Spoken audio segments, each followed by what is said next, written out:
You're listening to Mark of the... Oh, wait.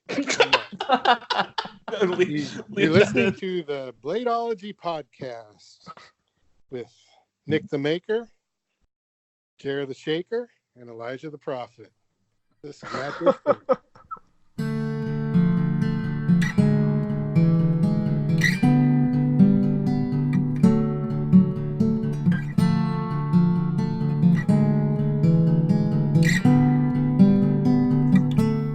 So we're going to jump into it like we have the last couple episodes.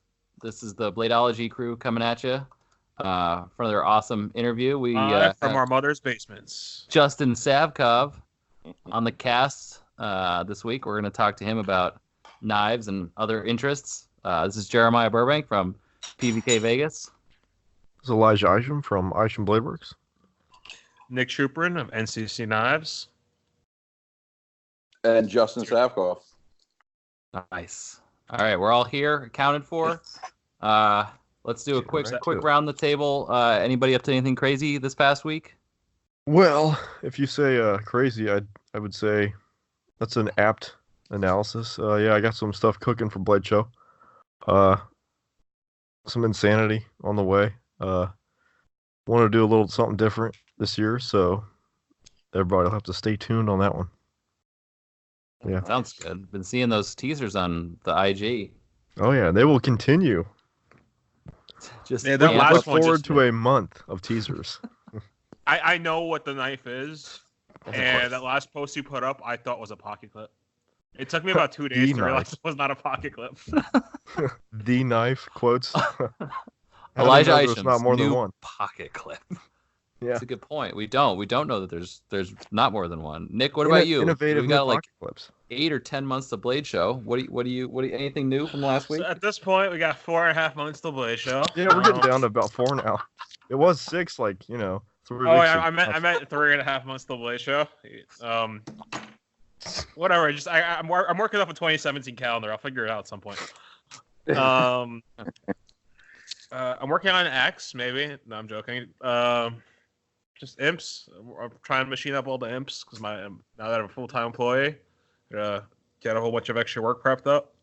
And after the imps, I'm setting up to make a couple MK1s to just bring to the show. And hopefully I'll have my custom Battlestone prototypes at the show with me as well. Nice. But I got like 3.5 months, so I have time to figure this out. I'll believe that when I see it. Plenty of time. Mm-hmm. 3.5 months is that's a lifetime, basically. Yeah. That's like, oof. You better. It's like 3.5 lifetimes in the knife making world, based on the hours I work. Literally 4 ages of chipmunks will come and go in the time that it will take to get to Blade Show. Wait, they live a month? What? And Justin, what are you up to before Blade Show? Not much. What are you doing? Yeah, I want to bring a couple. I don't have a table, but I want to just bring some to the show. Just to show off in the pit and things like that. And I am doing, I am bringing that knife for Josh to blade. But yeah, no, not much, man. Not much going on, man. Not much going on at all. Nice. Just am looking forward to it, though. Am looking forward to it. Which Blade Show will this be for you? Yeah. Your first, second? No, this will be my second year. Nice. Second year. I usually do the Nick show, the New York Custom, but this one's it's good, man. I like it. All the different makers and material guys that come from all over the world. It's pretty cool. Definitely a great time. Oh yeah, it's a blast. So you do the New York show because that's local to you, right? Where are you? Yeah, I'm in New Jersey. Nice. I'm in central New Jersey. Or you could say I'm in white trash capital of the world, the Jersey Shore. All right, there we go. And so dive into it. What? Tell us your story. I know who you are now, but if someone didn't, to tell us where you started. How'd you get into this insanity? I went to the New York Custom Knife Show a couple years ago. I saw customs for the first time ever. How did you find out about the New York show? It's not like a show you just go to. Oh, I was Googling.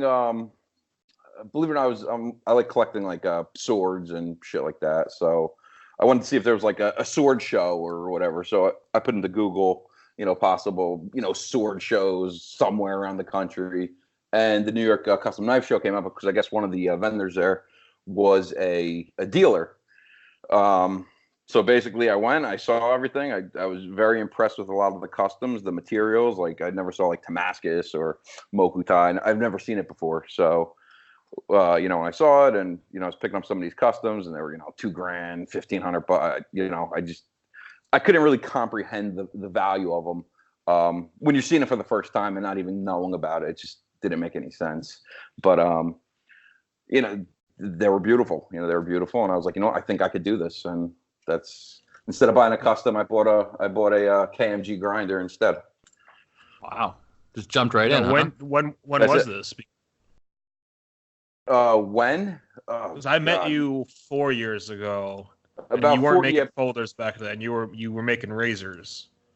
Yes, I was making folding razors. Just these real crazy, ridiculous looking belly razors.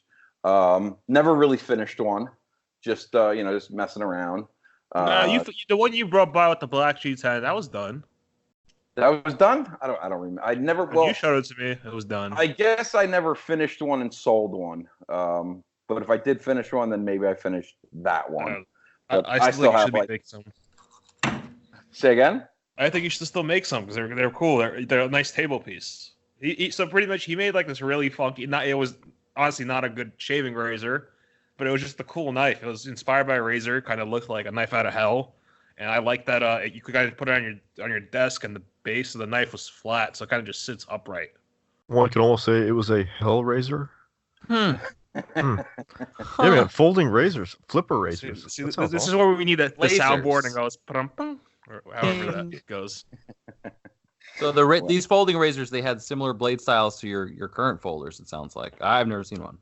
Yeah, I guess I wanted to do folders. I was told when I first got into it, folders were difficult to make, and so I want to do something that folds. But so yeah, I made a couple. And then I had my daughter, and then I didn't make anything probably for how long, Nick? I dropped off for like 2 years, right? It was a while. Oh, wow. When you did your other business guy got bigger and you dropped for like a year. I don't think a full 2 years. Think about a year. That pretty much that entire time I wasn't working because of my move. And then shortly after that, you started getting back to your folders because you came by the shop. Then I came by the shop for my get together, and you had the first knife ready again, or somewhat ready. Yes, well, you're the one who I took, I guess, like a class with Nick, sort of, I guess, what I did. And we built one of my folders that I had water jetted out, and we basically got it like 80% finished. I brought it home, I grinded it, came out pretty good. I actually did the lockup on that too, I think, right, Nick? I think I did the lockup. You did the lockup because you were supposed to come back the next day and you didn't, but I pretty much explained to you how to do the lockup. Yeah, I essentially got him. He got waterjet parts done. I got the parts, like explained to him how you should count and bore them. Pretty much got the knife working and assembled to where you're ready to set the lock and detent. And then he was supposed to come back and he just ended up was impatient that try to do the lock and detent that day and just didn't come back. And the rest is history. And then pretty much I showed him how to start a folder, but finishing wise and what he does now, it's more of an art knife than a tactical knife. I would say it's like super tactile. It's all them, like the double recurves that you do and the crazy profiles. I would still say art knife. Every knife he makes is just full Mokutai, full dress, pretty much. Full dress.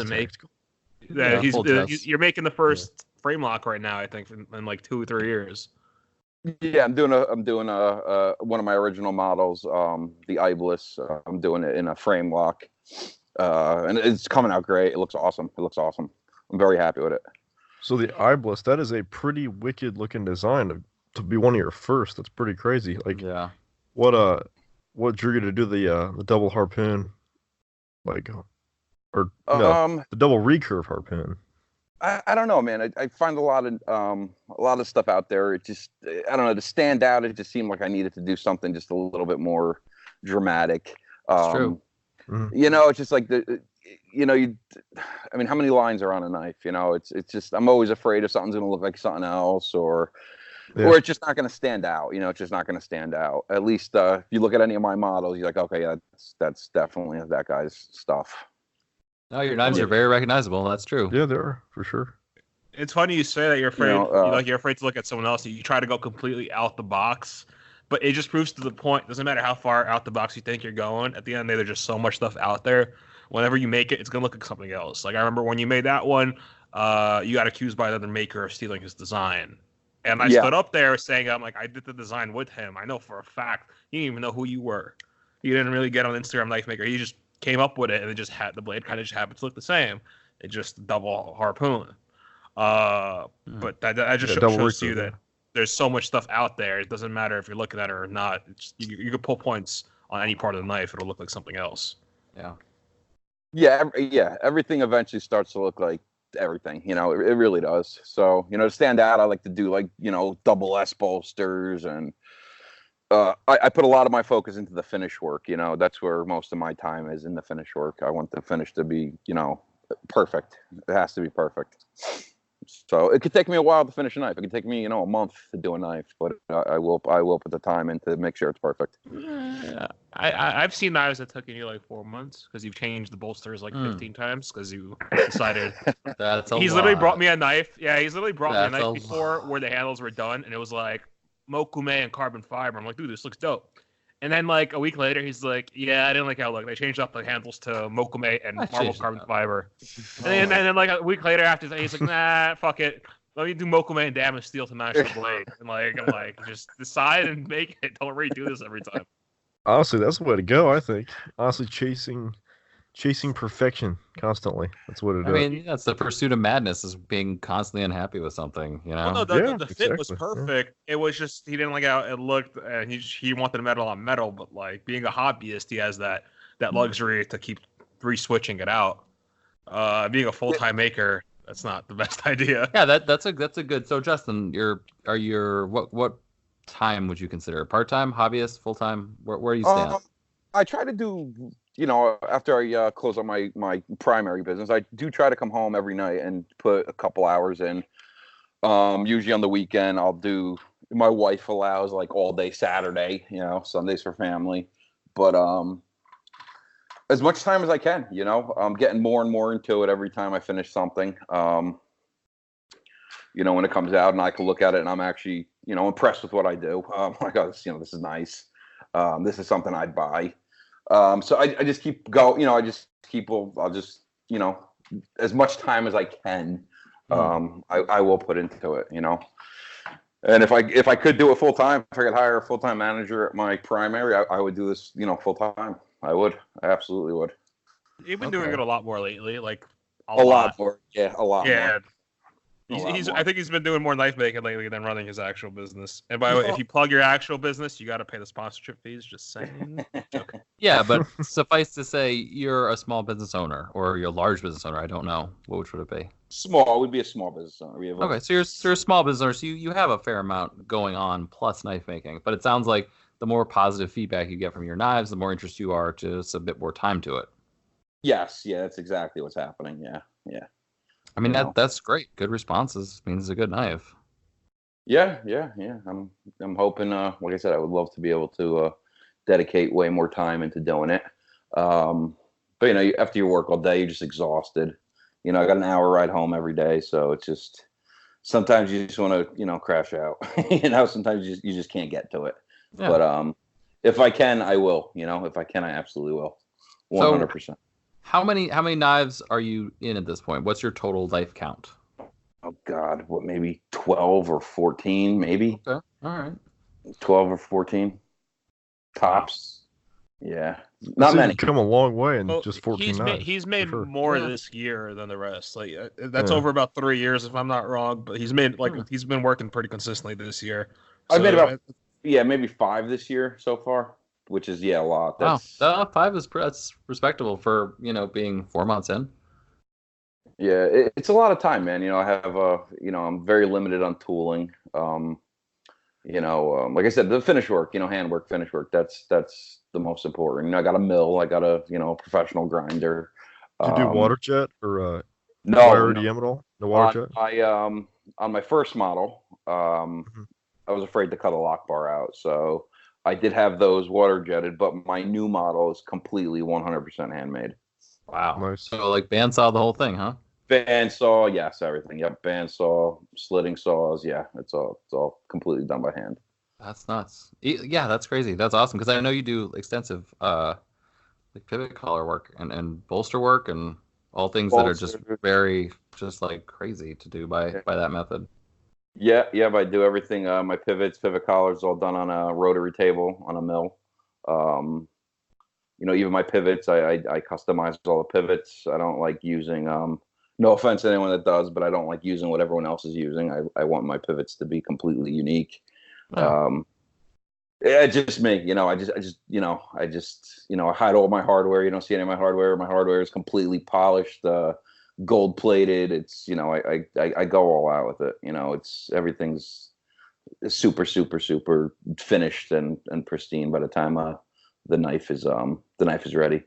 So I've never opened one of your knives because I've only handled one or two of them, and I do like taking all the knives apart that come into the shop for the most part. But so you're saying that the inside of your knife is probably as pretty as the outside, or are you one of those guys who polishes everything just in case? I would say the inside of my knife is probably nicer than the outside of my knife. Wow. All right. Okay. All yeah, right. I put a lot of effort onto the inside of the knife. Even though they don't see it, I put a ton of effort into it.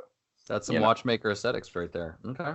Yeah. Now, Justin, question: the gold-plated screws, do they hold up? Like, do they scratch with screws? Because I just ordered those screws, but only for one part of the knife. Because the only screws I have on the inside are the pocket clip screw. Mm-hmm. So I'll just because they that exact screw that I get from that same the dealer, they offer it in gold-plated. So I was like, it doesn't really like just to switch that one screw out because you kind of see it from the inside.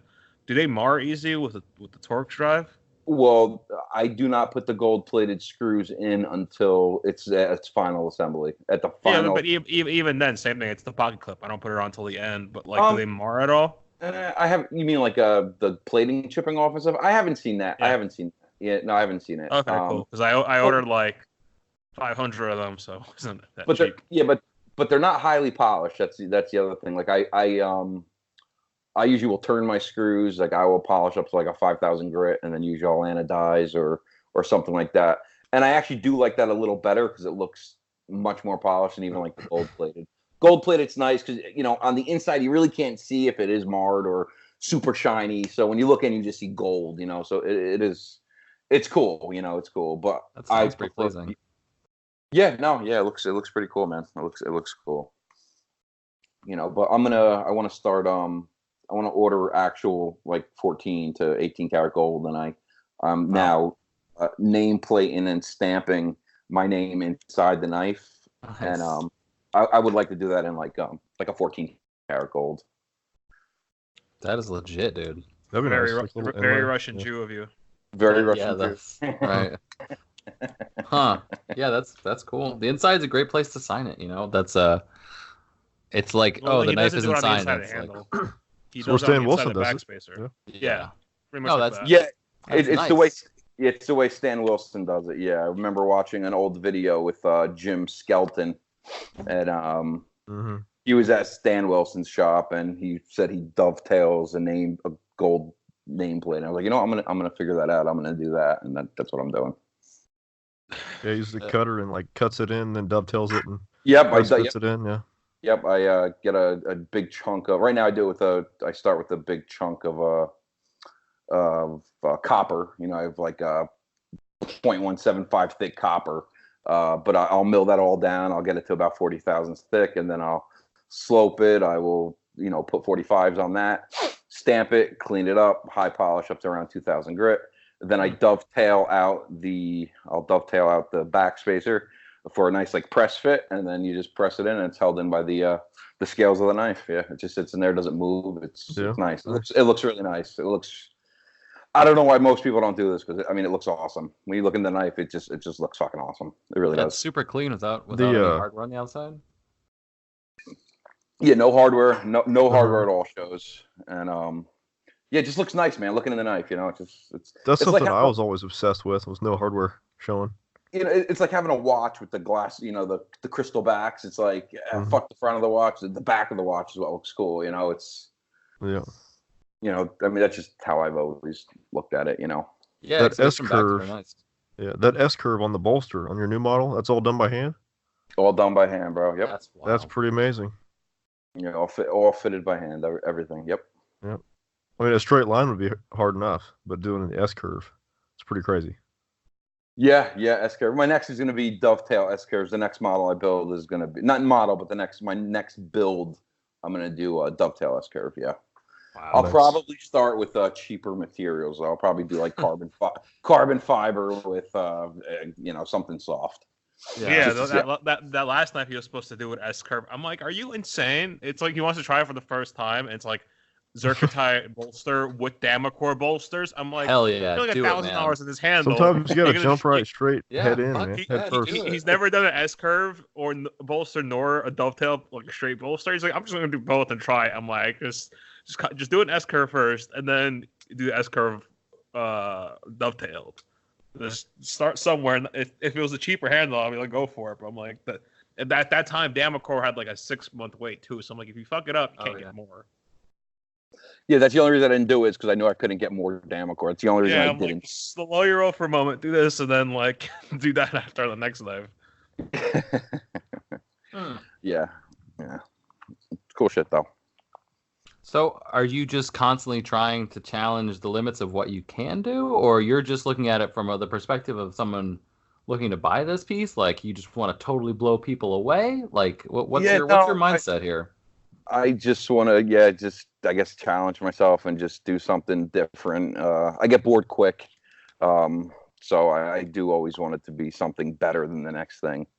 You know, I try to anyway. And then like I'll do like I'm doing this build now, which I absolutely love. It's just it's just orange peeled tie frame lock, but it's just coming out so nice. You know, I put it, I always try adjusting the grinds, making each grind always look a little different. I just don't want anything to look the same. I just want it always to be a little different if I can. That way someone gets a very unique, literally one-off piece. So now you're saying that you've done in the neighborhood of 14 knives. Are all of those based on a theme? Or are they completely different? Like you're saying one-offs, or do you mean materials, or are they all like there are 3 models you kind of make? They're 3 models, but they all vary. Okay. Because they're all done by, like, especially my new model, it's done by hand. Okay. Like the last 3 I built, they're all different. They're slightly different lengths. They're just a little bit different. You could tell it's the same model, but they're different. They're different. And not just material wise. One might be 3/4 of an inch shorter. One might be a little fatter, a little wider. It's just they're always vary a little bit. Wow. That's awesome. I mean, way to push the limit of even what you're capable of. I mean, we were talking about that before the recording, but I mean, that's the pursuit of madness. It's just constantly being unhappy with what you're doing and trying to make it better. Yeah, I can relate to that. Yeah, you need some variety. Yeah, oh, yeah. Absolutely. You're stuck in a malaise of the same. You got to do something completely different. I agree. So this will be your work. This will be your second Blade show. Yes, second Blade show. Second Blade show, and how many of the New York Custom Knife shows have you been to? 3 of them, 3 or 4. Okay, so that's not so. We're talking about like 4 so far, but 5 knife shows total, and you're already at this point, which is he went to all the ones in New York since he started. But Blade show, I was always telling him like, you got to go to Blade show if you actually want to make knives, like seriously. Yeah. So he ended up going. We drove down together last year, and now he's hooked. I mean, that's a good position to be at. As my understanding, you're coming down, and we're all crashing the same Airbnb this year. Yes. Apparently, right. Yes. Yeah. Actually looking forward to it. Yeah, you got that booked up. It's actually right across the highway. It's by the stadium, so it's pretty close. Should be fun. Yeah, like a 5-minute ride or so. Oh yeah, totally. Something 5 like minutes, that. less than 5 minutes. They said like, it's a total drunk walk. But last year I made a mistake of trying to walk drunk to the DoubleTree, and I thought it was a great idea. It was 4:00 in the morning, not realizing that whole walk is a really steep uphill walk. Wait, just put it this way: it's past Waffle House, so you're not walking it. No, the DoubleTree is past Waffle House. It's all the way up that hill is where the DoubleTree is. Yeah, that's right on the other side. That's not hard. It's actually easier to walk to Waffle House than take a car there. I've one definitely knows. gotten. I've gotten lost walking in the back end of the show near like the valet entrance before. Not the loading dock, but it's a little more complicated while drunk. A little bit. A little bit. That's As an in, extra layer of creativity. that's right. Very yeah. Well, that's accurate. That's exactly accurate. Justin, do you collect anything? Do you collect knives? Do you collect watches? You collect human beings, anything? No, I own one custom, and it's from Nick. That's it. Oh man, really? Wow. Yeah, that's crazy. So you weren't like, man, and like get something better. Get rid of that thing and get some materials, yo. Up those materials game. Trade it in for some materials. You got to trade down, man. I'm telling you. How much you want? I'll cash you out for that. No problem. So I mean, you weren't like you didn't have like a big knife collection. You weren't like a big knife kid growing up. No. I've always liked Smoky Mountain. But I never knew there was this other aspect of it. I never knew that there was this I just never knew it. I wish I knew it earlier because I would have probably gotten to it earlier. I just didn't know that this even existed. The whole custom knife. I had no idea. I literally had no idea. I had no clue this was a thing. So you grew up in the same area you are now, or you grew up somewhere else and then moved to where you are? No, I lived closer to the Manhattan area, Bergen County, New Jersey. A 20-minute ride to the Manhattan area. But yeah, I've been in Jersey my whole life. Yeah. Nice. Okay. What kind? Did you have any pocket knives growing up or anything like that? Maybe like Gerbers, just stupid, just shit you buy at a gun store that's in the glass case. Buck knives. When Gerber was still good, back in the day. Yeah. I don't know. Yeah. If it cost more than $50, I probably wasn't buying it. So stuff like that. Like the Bucks, the stuff that says Pakistan on it. That type of shit. Yeah. Like I literally did not know this world existed. I really didn't. That Pakistani Damascus flow. Dude, it's real. It's out there. It is no joke. So you really, your first exposure was it Nick's? Do you remember picking up anything special that first time? Any first maker? Not really. I just looked. I just saw a lot of people at the Hinder table, and I just didn't. I didn't know there was like lottos. I was like, "What the fuck? You win a knife?" It's like, no, you win the chance to buy a knife. I was like, "This is fucking." Didn't you win something, and you thought it was free? Was that you? It may have been. Dude, it was like my first time at the show. I just saw everyone standing in line like these things must be awesome. I remember picking them up. No offense, but I wasn't too impressed with what I was. I was like compared to the other stuff. All the fancy shiny shit. The Hinderers were just kind of plain, and they were like $500-600. I was like, okay. I just didn't understand or get it. I didn't know there was a secondary market. I knew none of this. I just saw a bunch of people lined up to buy Hinderers and write their names down and get called. I just didn't get it. So I didn't. I wasn't called on a Hinderer. The thing I won the door prize at the Nick show last year. That's what nice. I won. Huh. That's what I won. I now have that knife. And I gave it to Nick. Yeah, I gave it to Nick. All right. It's the slip joint that I modified. Oh, okay. Yeah. Modifying those slip joints. What's it called? Trash Panda? What is it? Aaron Frederick, Trash Panda Knives. Trash Panda, yeah. Nice. That's what it was. Yeah. I cut the piss on myself with one of those man. In Vegas, yeah. Yep, at the USN. Yeah, the USN show. Chomped on your Vegas? finger. I thought you did that at your house. No, it was right in front of you. Yeah, it was Vegas right in front. Was a blur, man. I don't. You were there. It was blurry. Yeah, it was right in front of you. I did it right in front of you. Yeah, I cut myself. I'm pretty sure Nick was experimenting in Vegas. Yeah, he was experimenting with more than one thing. Yeah. So just lots of experimentation, lots of it all over the place. So back to Blade Show. Right. When do you think your first Blade Show will be as an exhibitor? Well, I do want to get a couple more knives made. I got that SM100 knife I'm trying to finish up. I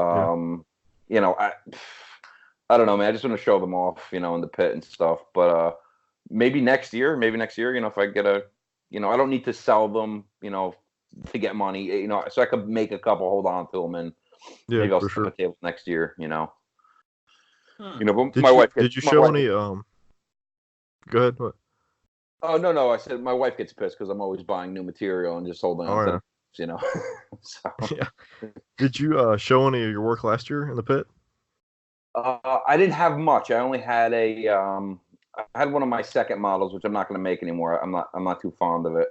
But no, last year the Natus, yeah, the Natus, Gotcha. the Natus.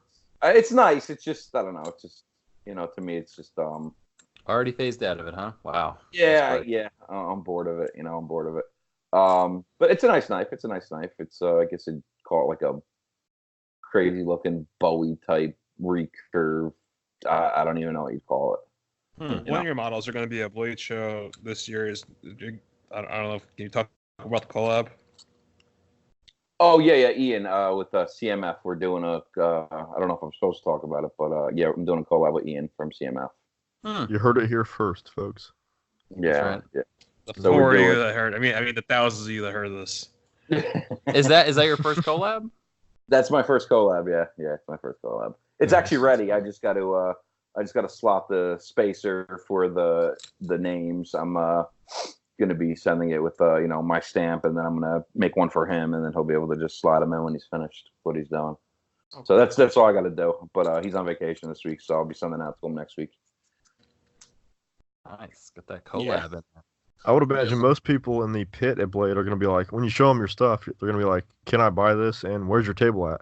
Yeah, that's and then he's going to call me. He's like, "What do I charge for this?" I'm like, "Figure it out." Figure it out. Yeah, I just that's my hardest thing to figure out is what to charge someone for a knife. That's a pretty popular charge. Yeah, well, how much work you got into it? Like choose like what a good hourly rate would be. No, he can't calculate hourly rate. I can't base it. I always tell him, like, if he was a full-time knife maker, he'd fail. Because he doesn't make any money on his eyes, because like he makes hobbyist decisions. Like, I don't really like how this carbon fiber fits here. I'll just change it and then change it again and change it again. They can work like if you're like a Rexford level, but you'll get there. Yeah. I mean that is a tricky perspective financially, but on the other hand, not at the risk of sounding like that, but I mean maybe your decisions are more purely design based than financial based. If you are part time, then you can afford yourself. Well, yeah, you can afford yourself that and say, "Oh, fuck this, I don't like it. I'll just hold on to it." Because in the end, like if you get $10,000 for it and you're in love with it, it doesn't matter because $10,000 never satiate like the time and blood that you've spilt over the knife. It's not even that. It's I'll really be into a knife as I'm making it, and then the second I'm done with it, I'm more in love with the knife as I'm making it, and it's in the stage of it being like mostly raw. I don't know why, but that's when I carry them. But once they're done, they're done. They go in a case, and I don't even open them. Like that one that's finished with the Damacor. I haven't looked at that knife in 2 months. It just sits. You're just the love is over. That's it. Yeah, no, it's not. It's over. It's just I like them more. I don't know why. I like them more when they're just like in their raw form, like unbeveled, contoured. Like that's when I like. I guess it's always like anticipating what I'm going to do. So with it. When they can't cut, I gotcha. When they, yeah, exactly. Yeah, before they're even ground. Yes, before they're even ground. Yeah. Savkov likes it rough. No lube, just likes shove it unchamfered. Yeah, no chamfers, just get it done. I mean, that's good though. You're in love. You have to enjoy the process, especially at the level you're doing it, with the amount of changes you're making, the amount of handwork. If you didn't like it, right, you might as well just obviously just give up, do something else. Yeah. But once it's done, it's done. It's done. I don't have an attachment to them. It's weird. It's just, but the attachment's in the making stage. Usually pretty early on. Once it's working, it's all together, and then I'm deciding how I'm gonna finish it. So something I'll carry around. I'll bring it to work. It's always in my pocket, and I'm just taking it out every 5 minutes, looking at, okay, what am I gonna do with this? What am I gonna do with this? What am I gonna do with this? And that could go on for. He shows it to his employees. I joke to my employee. They're like, "What the?" Yeah, then they go, "You're fucking crazy." That's what I do. That's exactly what I do. Do you carry one of your own knives at work, or what's your EDC? Like, what's in your pocket? I don't. I have Nick's knife at work for cutting my mangoes. That's what I use Nick's knife for. My mango cutting. I eat lots of mangoes. But normally, I usually have an unfinished one of my knives in my pocket. Usually, it's not even ground yet. It's just something I'll carry around. Like lockup, no lockup, no edge? In the entire stage of it, it'll be once it's okay. together. There won't be lockup yet. Then it will have lockup. I'll still be carrying it. You know, we'll go to the mall. My wife and kid will go to the mall. It's in my pocket. And just every second I have to take it out, I take it out. I'm constantly looking at it. Huh, that's interesting. He just inspects the makers to get it. Like when we did the interview on mine, like I carry the parts that I machined that day in my pocket. I just keep looking at them to see, and maybe I'll notice a little chamfer is off, but I actually keep them in my pocket throughout the day until I'm at work the next day, and I just keep looking at them. It's a maker thing. The more you start carrying it, you miss something. Yeah, I carry completely unfinished knives in my pocket. Yes, that's what I carry. Yeah. All right, that's pretty metal. I don't know if it's weird. That's true. I don't know if that's weird. It's not for a maker. It's not. I wouldn't think so. I don't know. I don't know. Maybe makers do Carrying that. A knife around that does not cut. What do you got in your pocket? Like it's not technically a bunch of makers do that. Because you keep inspecting the knife. I definitely did it in my early stages, just like a locking, a detailing knife that wasn't ground. Now I just carry freshly machined parts, and sometimes I'll notice that I missed a chamfer, or maybe a chamfer is better in that spot, just because it's in my hand more, in my eyes more. Yeah, I guess that's what it is, Nick. You're constantly looking to say how I can make it better, maybe, or what can I do with this? So what's the future of this knife going to look like? You know, like. Yeah, because besides that, it's in my drawer, and then I'll only notice it while I'm actually working on it. And I'm like, oh crap! And the next time I machine 40 parts, I'll change it. But the 40 that I have here, I can't change it. But if I machine 10 and I went home that day, I kept looking at it. I'll be okay. Well, next 30, I'll fix or change. And if I have one of my finished knives on me, what am I gonna do? What if I drop it? What if I fuck it up? And there's nothing I could change on it. It's done. It's done. That's it. I've seen you go back in the finished knife that I said don't touch, and you still not on a completely. I've never done that on a completely finished knife. I think the only thing I've ever done on a completely. You almost did last week though with the Damacor. Well, no, I finished. There's the Damacor one I did finish, and I did go back because I put a Zerk fucking clip on, and it looked like shit. It was driving me crazy. No, so that knife, Damacor blade that you brought to my shop, and you were like, "I got to refinish this because it's scratched or something." I was like, "Dude, it's not scratched. It was just residue." It was dry. Nick said it was dry. I had no idea. I thought I fucked the whole knife up.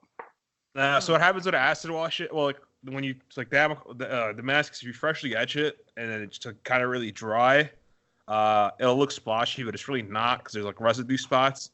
He's like, "Oh, I got to go hand sand this knife for this guy and refinish it." I look at him like, dude, you don't have to do anything. He's like, what do you mean? He's like, it's fine. I hit it with some oil and wipe it off. I'm like, here. And he's like, oh, crap. So I was going to go home tonight and redo this entire knife. It's like a Damacor blade. I was like, yeah, Nick put some oil on it, and it looked fucking amazing. It was just amazing. So all you needed was a little lube. Not that bad. That's all. That's all I needed, man. Anyone a little bit of lube. Yeah. Is that the one we sharpened on the Wicked Edge? That's the one we did on the Wicked Edge, yeah. I'm going to be ordering a Wicked Edge probably next week. Yeah, it was awesome. How are you sharpening now with those recurves on the belt? Well, the last one I did, I completely fucked up a completely finished knife. I was putting the final edge on. I actually put the whole edge on, and I was polishing it at 1200. I wanted a highly polished edge. And the fucking Beaumont does not go in reverse. It does not track in reverse. Yeah. And I can't sharpen with it. It's weird, man. It's like, I don't know what it is. I don't know if I can't sharpen holding the blade down. I got to have the edge up. And you can't put the machine in reverse. I've always been very, very careful because, the wheel's coming at you, and it could very easily catch the edge and, Yeah, it caught it and dug in a little too far. Yeah, it caught it through the blade, destroyed a fucking finished blade. So as of right now, I'm going to Nick's and putting edges on them by Nick's right now. But I'm gonna that Wicked Edge will definitely help. Yeah, but the Wicked Edge, I don't know if it'll work on the double recurve. On my new model, it works great. It's a straight warm stuff, so it works awesome. I think a pretty make extreme a couple recurve, of stones curved.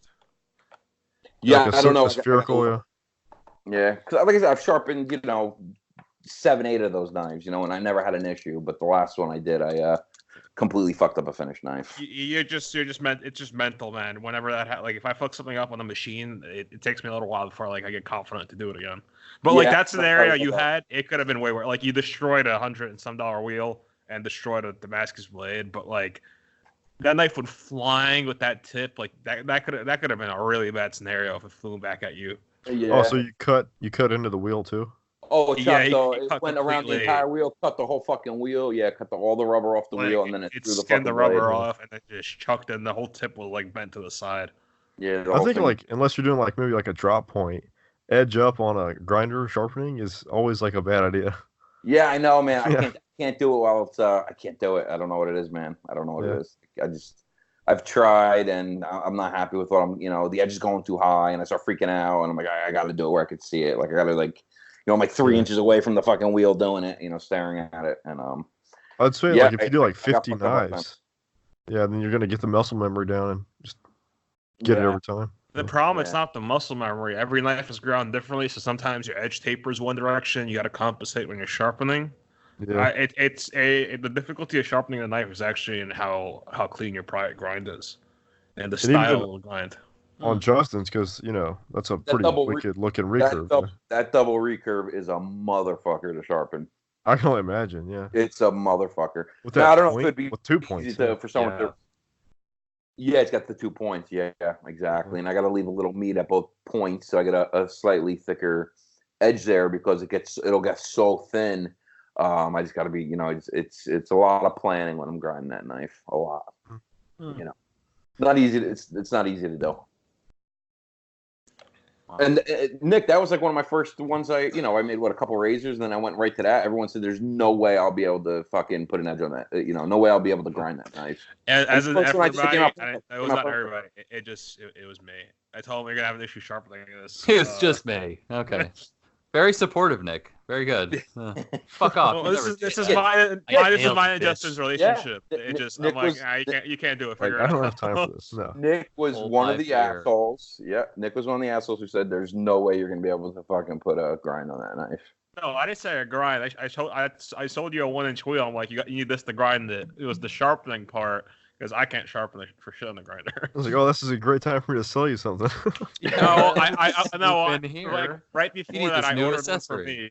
No, right before that I ordered one for me and accidentally ordered 2, and it would have cost as much to ship it back because it was a big item outside, and then he needed one like a week later. So I was like, oh, perfect.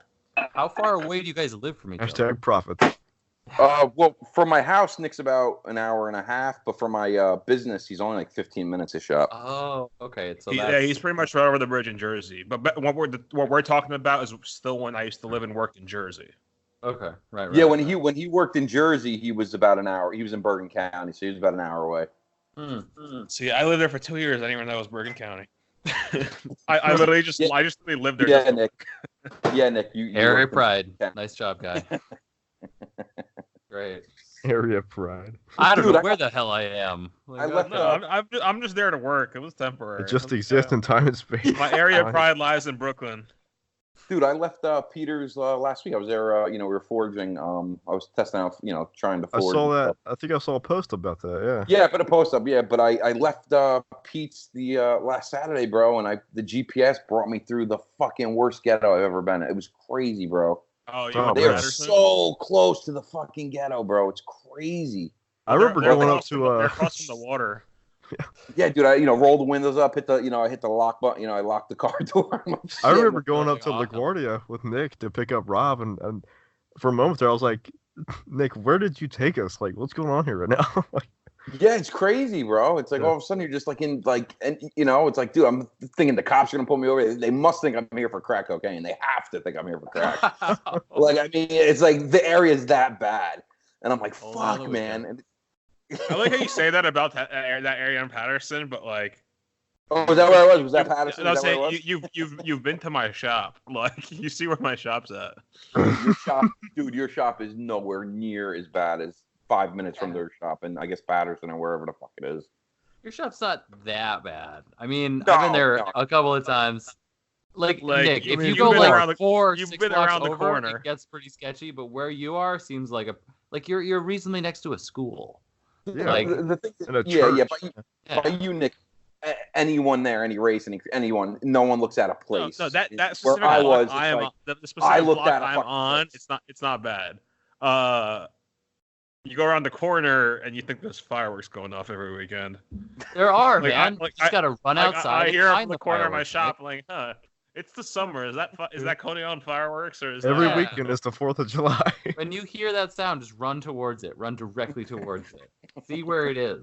Bring firecrackers with you. So I recently discovered a new part next to my shop.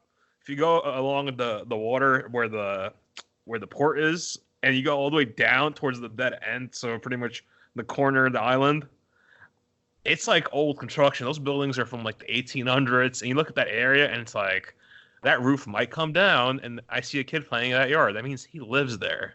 I was like, God.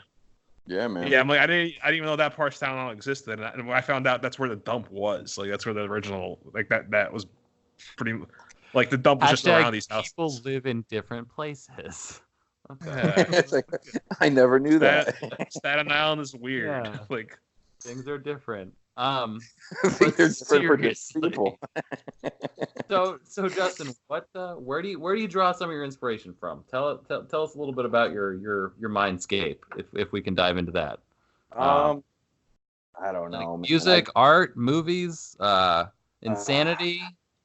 he just watches a lot on Netflix when hand sanding plays. Yeah, I do. I have my shop set up, and then any handwork is done in my like actual like office area, and do all my wet sanding. Uber productive. Yeah, I got my wet sanding done in my in my house, and my wife's always freaking the fuck out. But it's I don't know, man. I like I don't want to say fantasy, but I do like fantasy looking type things. I know it's not as popular as like like just straight edge or whatever, but I want to stand out with it, and I always want to make something that I'd be the guy buying it, like, I would buy this. I think a lot of people kind of confuse fantasy, quote unquote fantasy, with like very imaginative, and that's what I see your work as, like very imaginative. Yeah. Actually, that's a good point. Yeah, I've been told that it's fantasy-ish. So that's because like I've got a lot of that with my stuff. People hear someone say that and then they just repeat it. People don't understand, like their vernacular is not at that point yet where they can describe something like that. Like just because it looks one way does not mean it necessarily draws inspiration from that. Yeah. Yeah, I mean, even my Warncliffe, it's a straight blade. It's my most normal looking knife. But even people say, "Oh, that's fucking." Nick says it's got a fucking devil cock on the end of it. Is that what Nick says? Yeah. That sounds like a selling point to me. Well, he was coming up with a name for it, and he's like, "What do I call it?" I'm like, "What I say? The serpent's penis or?" Devil's penis. Devil's sphincter or something like that. I don't remember. But you can't unsee it once you see it is the problem. I still don't see it, but you see it. Nick sees it. I don't see it. It's there. So I haven't seen the model, so I couldn't comment. But it's my Warncliffe model, the one that I've been. I'm just gonna send it to the group. Okay. While we're chatting. The one with the Damacore and the matching materials. Yeah, he says the back end of that knife looks like a dick. Like a dick? That's what he says. I'll send it to the group. I'm sorry, a devil's dick. All right. Well, now to be fair, Nick's got cock on the mind. So yeah, exactly. Mine sees what it wants to see. So that's totally reasonable. Give me a moment. Waiting. We're just gonna wait. Anyway, so you get it from all over the place, and that's good. You don't want your shit to look like anybody else's. That makes it cool. Where would you like to see yourself in a few years? Let's not say 5. Let's just say in the future at some point. What do you strive for when you make a knife and you're thinking, man, okay, I'm making these folders, and you said, I made a frame lock. Like, what's next? I would like to do it full time, and I want to buy. I want to get forging equipment. I want to start forging my own materials. That's like my next thing. I'm gonna put the money in. I'm gonna buy a forge. I'm gonna buy a press. I want to start forging a titanium Damascus and stainless steel. That's what I want to do. That's 100% where I want to go.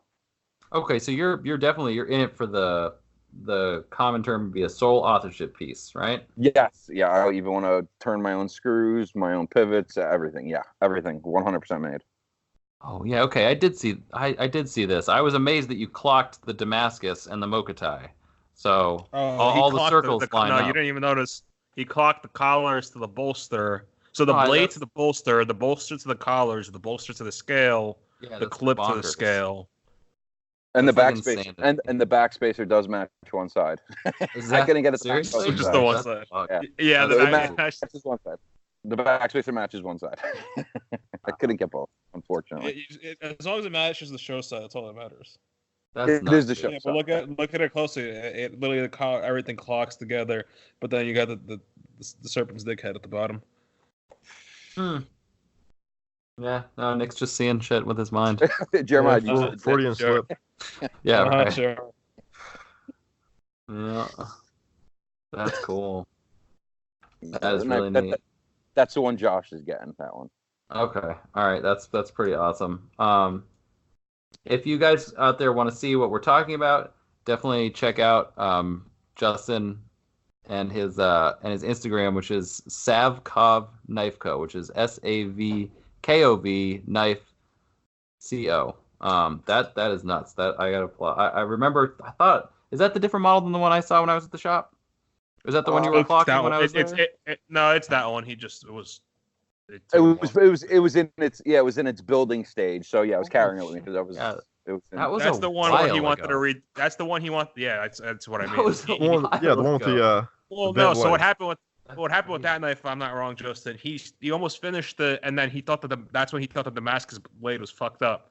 So instead of refinishing it, he started a whole new knife. And I was like, dude, just fucking finish that knife, get it sold. Oh yeah. And then your wife will let you buy some materials. Yes, I thought the blade was fucked up, so I just put it. Yeah. The knife was literally 98% done. That's the one where I just put oil on it.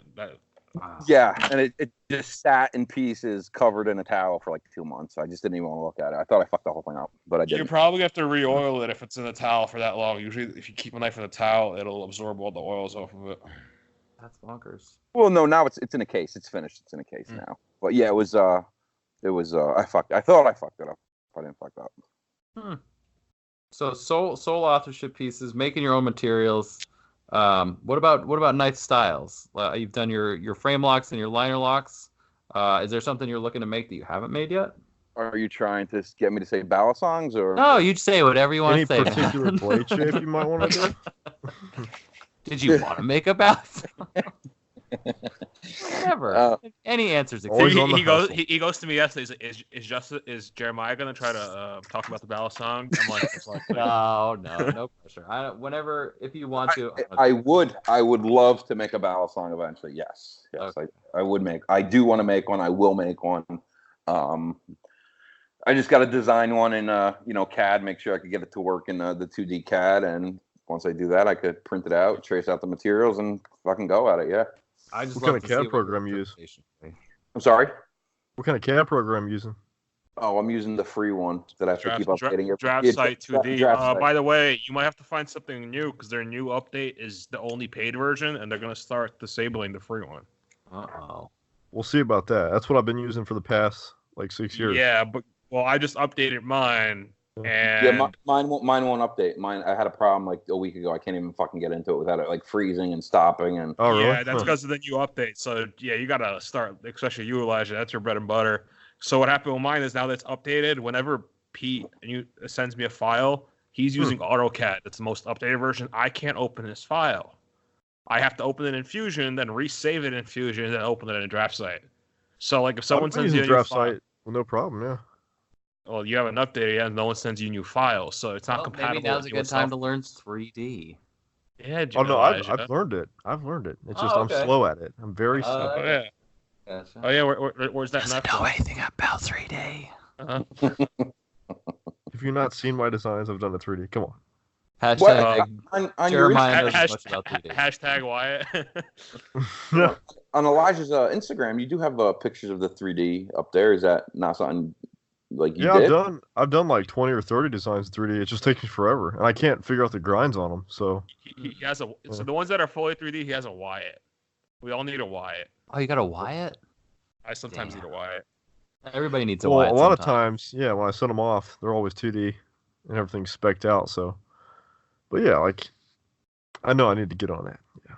But still, I don't even use. I know what I'm doing in Fusion, and I still don't use Fusion for 2D. The basic, if I'm starting fresh on the new design, I've just been using DraftSight for like 11 years, so I'm yeah, really it's quick super with it. fast. Yeah. Now the problem is like Fusion, there's so much extra shit that it takes me a while. But like I could never now do DraftSight, Fusion, since 2D. since I'm sending between back and forth with other people that use AutoCAD and other updated softwares, it's not letting me use DraftSight with those softwares. I was able to bypass it by realizing that if I save it in Fusion and re-upload it, it works, but it's a hassle. And I don't know how long that'll work for. Because on the website they said after a certain date, they're actually just shutting down those free licenses. Yeah, just cut them off. Oh god. What would a yearly subscription to a DraftSite even be? Does anyone know? It's like $100. Okay, seriously? Yeah, that would be fucking fine, freeloaders. I'll just fucking pay it. If it's over $100, I might reconsider it. Yeah. Yeah, no, it's like $100. For just the 2D version, it's like $100. That's so cheap. Yeah, I thought it was gonna be like thousands of dollars. Okay, no, I pay more for my Fusion. It's It's not that much. Some of those suites can be very expensive. No, but if you buy the like the before Fusion came out, it was SolidWorks, and then that was like $4,000 a year, I think, or $6,000 a year. Yeah, when they have a monopoly, sure. What I use Fusion. That's like Fusion's up. Well, I think it's like $600 a month now, but I'm grandfathered in, so I think I still only pay $300 or $330 a year. Rhino was supposed to be pretty good. What? Rhino?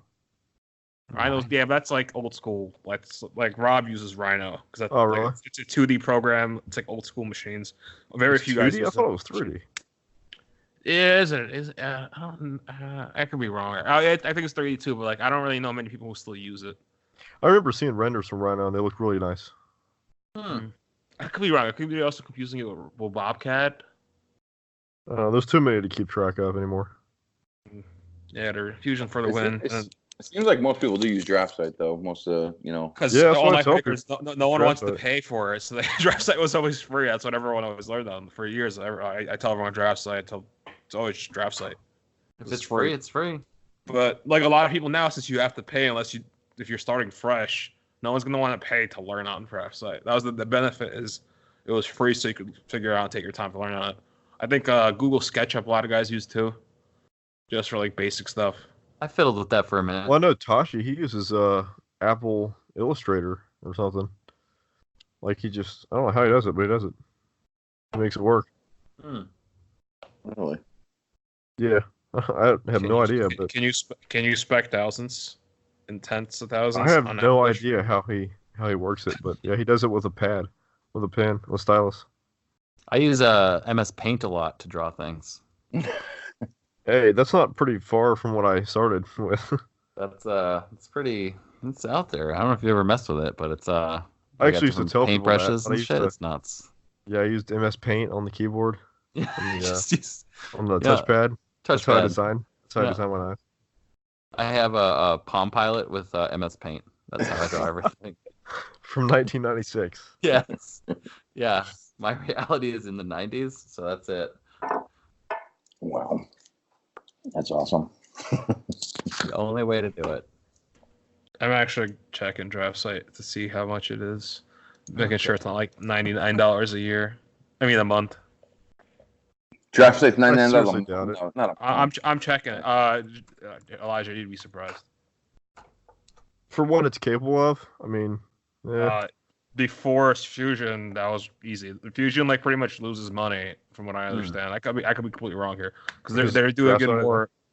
No, the price of Fusion because they raised it right now, it's double. Because there was a version of Fusion that was $1,500 a year, and then $300 a year, and then they'll give it away for free a lot of the time.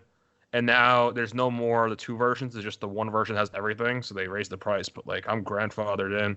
So they didn't raise mine. Are they all Nick? Are they all similar? If you know how to use DraftSight? No. They're all. You can't just go from. Usually, you can't just go from program to program. They all have a totally different setup. Yeah. They all usually have their own 5,000 hour mastery type situation. It's a totally different user interface. Yeah. Yeah. So DraftSight standard is $99 a year. Okay. The other one is the pro is per month. That's not bad. That's not bad at all. Yeah, the amount of money that I've made using it's pretty. Yeah, I don't want to have to move all my files to a new program. I'll just fucking pay for it.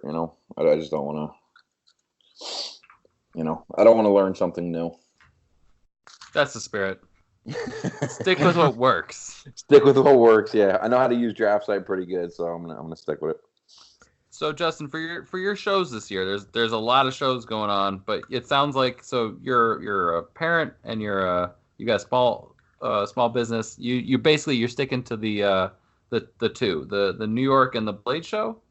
I want to go to Vegas this year too. I want to go to the one you guys went to, where Nick had all his experimentation. I want to go to that one. Yeah, that was a good one. USN, Yeah. USN, yeah. That was a good one. I had the detox after that show. Is there something better than USN? So if I do Blade, the reason I want to go to Blade? I always, people say Blade's not the greatest show for makers, but I like going because I like getting the who says that Blade is great. It's just very overwhelming for guys. It can be. Yeah, just going. It's not a great first show. Like if you've never been to any other show, I've heard a few people say they're not big fans of Blade. Who said that? They always say USN is better. It's just more way more. That's for everyone. They say this, that, whatever. If you're like a serious high-end collector, there are new ones. USN would be kind of better. Yeah. Because it's they're different types of shows. There's no production. The smaller shows are obviously a lot more intimate. Is what I would use as a descriptor. USN is you can just hang out and talk to guys. There's less, of a fury, and there's more of just like a very relaxed environment. People are drinking cocktails, talking shit, and it's not like, oh my god, it's Blade show. There's everyone is in this room. I have to see everybody in the next 2 days. Like that's it. So and unlike at Blade, where you got casuals bumping into you and crippling I couldn't even find. I went to go to Rob Carter's table. I couldn't even find Rob Carter's table, and I was like, everyone says that because they assume he's in the back. That's why you couldn't find him. Everyone skips Rob because they always think he's in the back with all the folder makers, but he's on his dad's and grandpa's table, so he's grandfathered into the first row. So he's like right when you walk in, you just go to the right, and he's right there. He's in the first row. It took me about 3 years to find his table, actually. Yeah, because everyone looks Rob and like, where the fuck is he? That's why I tell him, like, it's nice being in the first row, but everyone that actually looks for you is looking for you towards the back where everyone else in your industry is. I had to do a collab with Rob and then have him walk me to his table to find his table. Like, it's that out of the way. Well, it's also, I walked up and down the same aisles like 4 or 5 times, and I was looking for Glenn R. Hovind. I want to see some of his work in person, and yeah, I must have passed him 4 or 5 fucking times before I actually saw him. It was just it's very overwhelming. It's very a lot of those tables kind of blend together there. They do. Yeah, he's like last year's his first year. He's like, I'm just gonna follow you. I'm like, you could try to follow me, but I guarantee you I'll be at the same place most of the time. So you're not gonna see much if you just follow me. I've been to the show 8. This will be my 8th time. Like I've seen everything. I already know what I need to go to see when I walk in there. Usually I have just meetings with dealers or something like that. I don't really walk aisle to aisle anymore. Nick, what was your first year going? This will be my 7th or 8th year, so like 2009 is when I started, and my parents didn't let me go until I turned 16. So I guess 2012, yeah. You went alone when you were 16? Yeah, did you go alone at 16? Yes. I flew over there, went alone. I ended up staying in the room with Jeff Tough Thumbs. Wow, completely irresponsible parents. And another collector. Huh. Now, do you still have to get a pass for your parents to go, or do you just go on your own? How does that work? My parents didn't. I never went. I'm just saying, like my parents wouldn't let me. They still allow you to go, though, right? They still let you to go. Sometimes I gotta hold someone's hand. But when I wanted to go when I was 14, right after, because my first Nick show was 13, so I was like, well, now I gotta go to Blade show. I was 14. I'm like, you're not going to a knife show with a bunch of cash to another state to go buy knives. And to be fair, when you pose it like that, that's pretty sketchy. That's what I'm saying. But also, remember, hang out with a bunch of neckbeards and cash in a hotel room. I'm going to a bunch of cash to go buy knives. Now I'm also 14 years. At that time, I was 14 when I asked, and I can't get a hotel myself. Remember, I couldn't get a hotel for myself my first 5 years. And share. Dude, you had trouble checking into your hotel last at USN. And then you're sharing a room with a strange adult male. So that's so sketchy. It just gets worse. It makes sense. I'm like, I can't argue here. I'm taking like lots of cash to go buy knives. Your parents are just I stay with some other random adult that I know There was some random dude that I met online. You know, from the internet. From the internet, yeah. The internet man will sell you knives in Atlanta. Like, oh, that's yeah. It's like, Mom, I want to go to Georgia to go buy knives, and I'm staying with these friends that I met online because I can't get a hotel room of my own, and because I'm not 21. Like in my first 5 years, I couldn't buy a hotel room myself there, and then now that I go to Vegas. When I couldn't get you're responsible enough to do this thing. At the USN last year, he couldn't even check into his own hotel because he wasn't old enough. I get there and they're like, "Oh, you got to be 25." I'm like, "Wait, what?" Like, dude, I cannot believe your parents let you go by yourself. Yeah, no, they didn't let me go. They still let him go by himself. They didn't let me go when I was 14. They didn't let me go when I was 15. They let me go when I was 16 finally because they already. That's when I was actually doing it more, and like I already had folders out. It wasn't full time yet, but I was in school, and I was like, I really want to go. And that's also because the year before is when I won a lot of knives at the show, and I like turned $1,000 into like $4,500 when I flipped. Like I won like a really high value, like secondary value knives. They're like, okay, there's a possibility for him to make money, and they finally let me go. I don't think I told them who I was staying with in the rooms. Yeah, probably for the I'm staying with a man whose name is Tough Thumbs. No, it wasn't just Jeff. They knew Jeff. It was this other guy, Strong Fist. Strong Fist and Tough Thumb. It's fine, Mom. Okay. His nickname is the Gaper.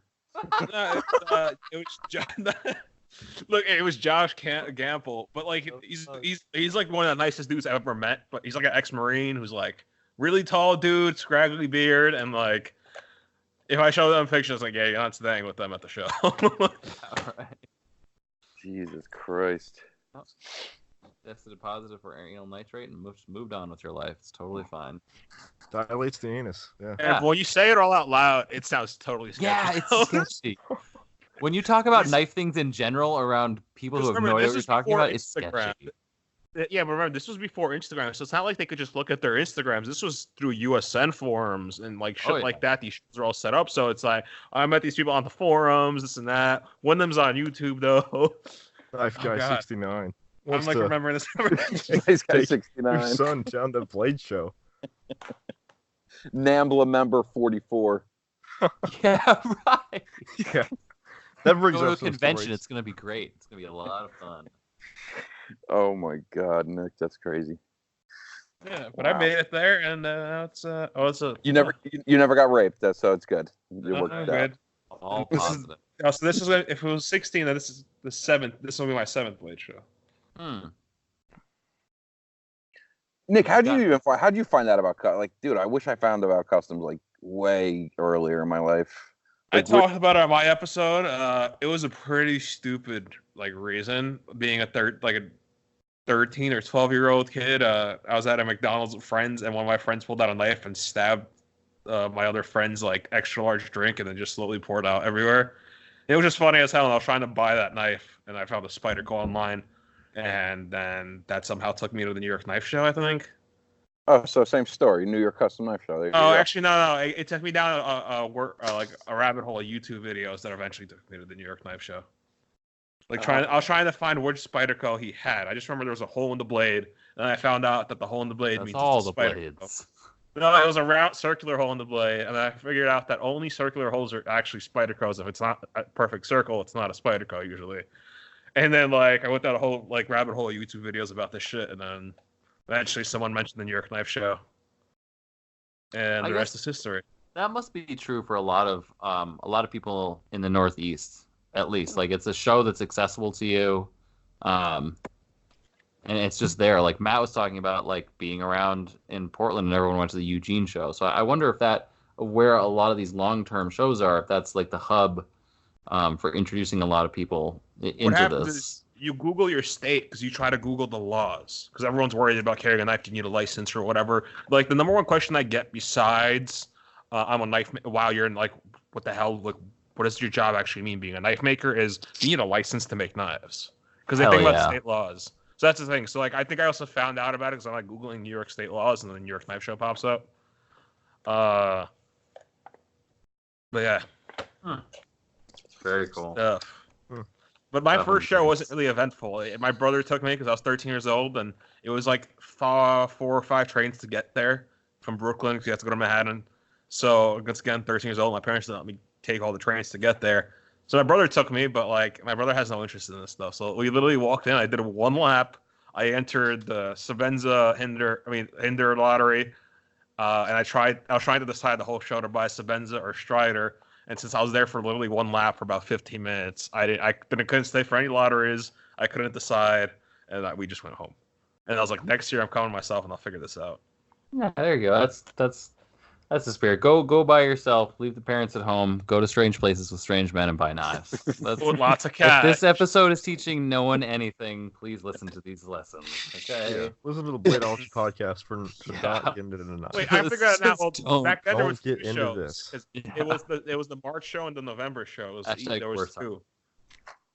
So it was only about 8 months later that I went again. But the also you gotta think about before Instagram. But hashtag this is before Instagram. This is not a good reflection because you gotta say like I'm coming like when I was 14 went to the show I came with a couple $1,000 and then also everyone sold me knives and I was 14 years old. So I just thought about that again. Nick is now offering anyone listening to take their young sons to a That's hotel right. room to a knife show. Yeah, that's gonna happen. Sounds so Spirit. sketchy. What Justin, what are you looking to pick up at Blade Show for the matrils? Any of the modern matrils you're looking to grab? Materials, is that what you're saying? Trails? Yeah. Materials? Oh, Materials. materials.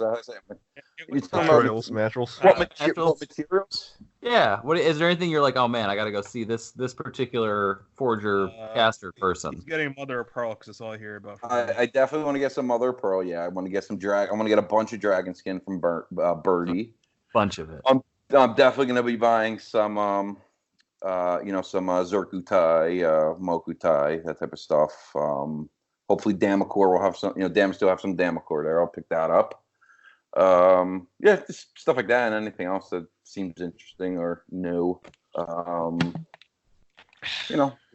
Just You're whatever. definitely looking to incorporate some natural materials in with the synthetics.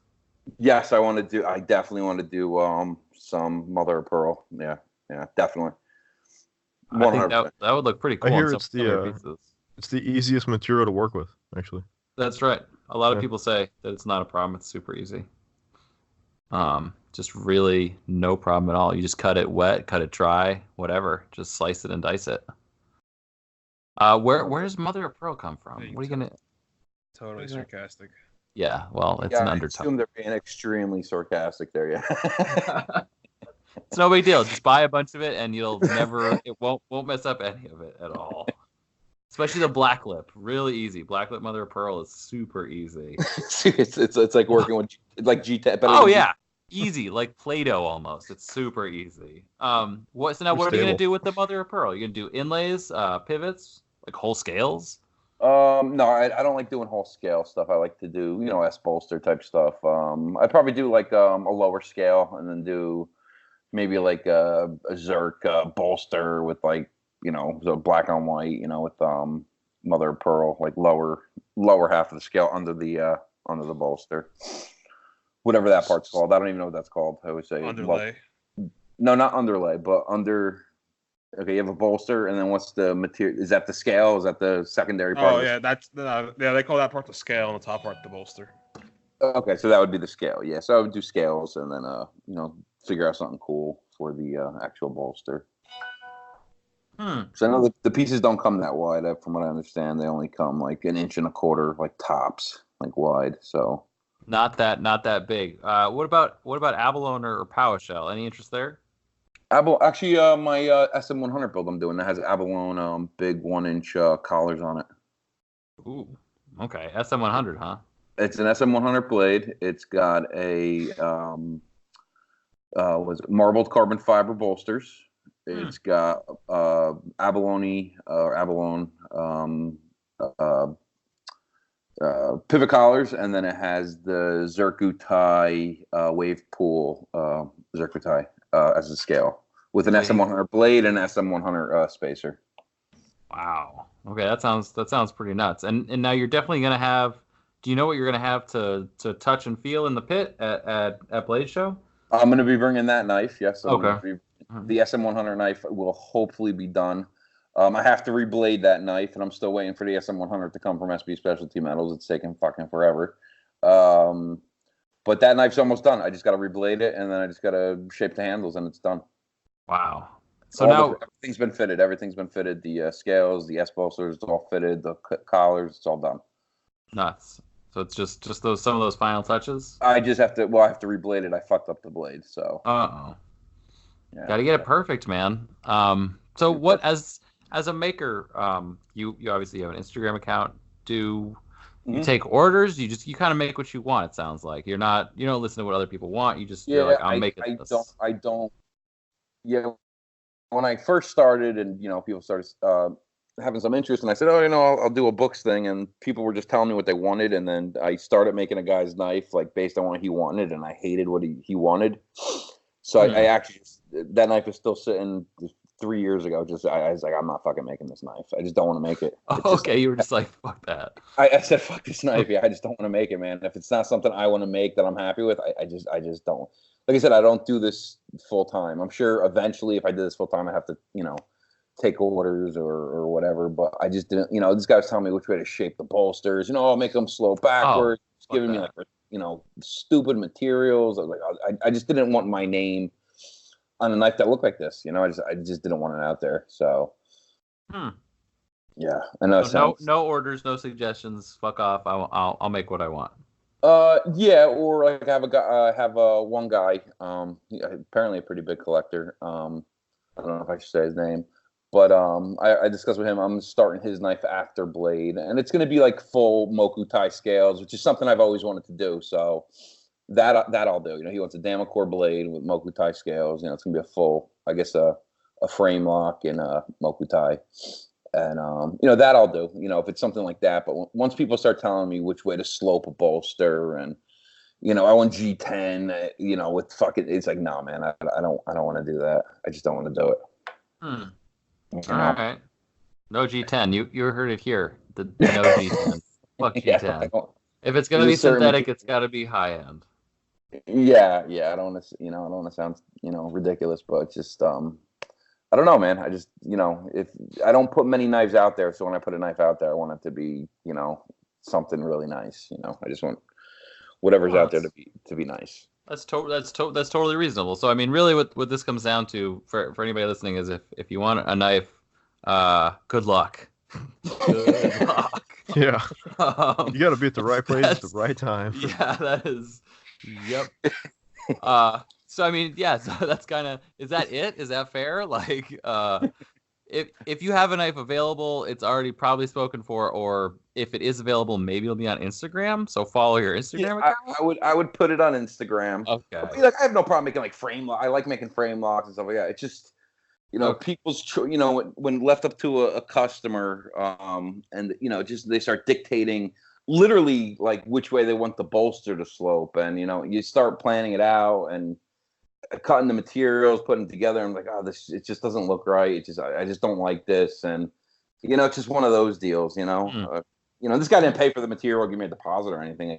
It's just I bought everything. I started making the knife, and I just was not happy with the direction it was going. Then I had another guy. He wanted some just ridiculous materials that were just I had no interest in using. Like I said, I don't have a ton of time to do it, so I really want to like what I'm working with when I am building something.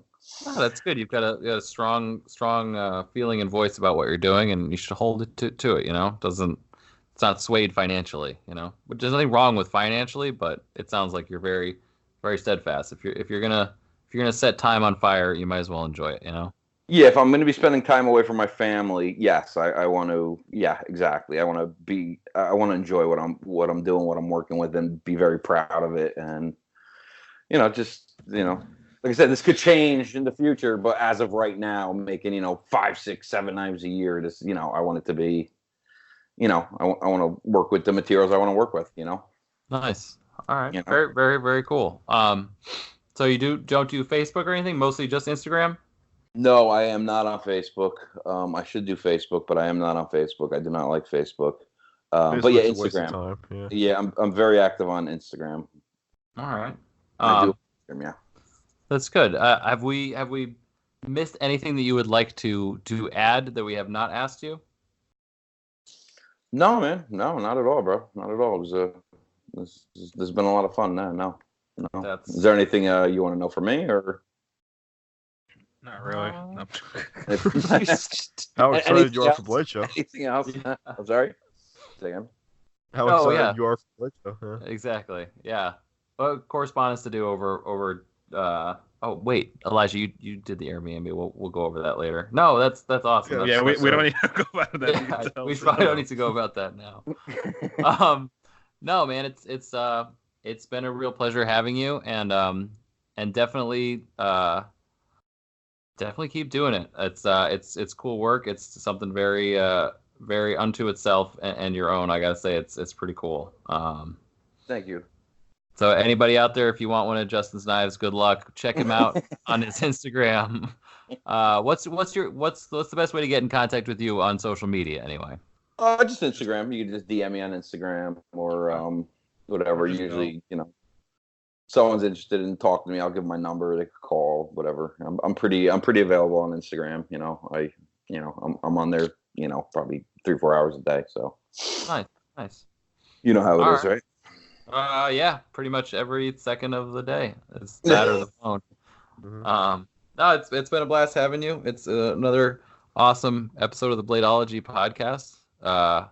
I'll lead us out. This is Jeremiah Burbank. My day job is pvk.vegas on Instagram, and my personal Instagram is pvkjer. Thanks so much for listening. This is Elijah Isham. I can be found at Isham Bladeworks on Instagram, and my personal Instagram, there was a fish in the percolator.